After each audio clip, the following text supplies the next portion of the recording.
ડીસામાં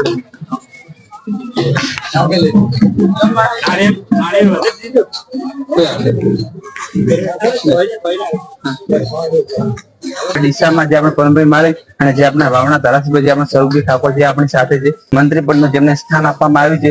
આપણે બનાસકાંઠા તો શેખી મહેનતનો ઉદ્યોગ છે, તો જે આપણા સ્વરૂપજી ઠાકોરને જેમને મંત્રી પદ આપવામાં આવ્યું છે, તેમ પછી એમના માટે જે વ્યવસ્થા કરશે.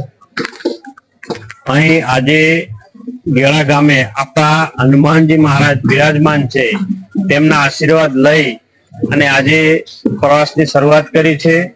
અને જે દાદાના આશીર્વાદ હોય તો કામોમાં ક્યાંય પાછા ના, દાદાના આશીર્વાદથી બધું છે. અમે આ વિસ્તારનું, આ રાજ્યનું જ્યાં પણ વિકાસના કામો છે એ વિકાસના કામો અટકવા નહીં દઈએ.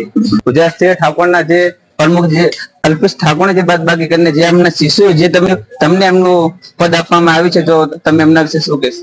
મીડિયા આવી ખોટી ચર્ચામાં ન પડે.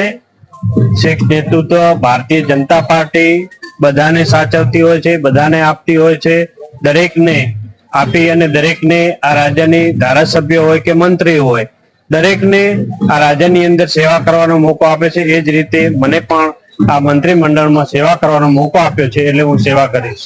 અને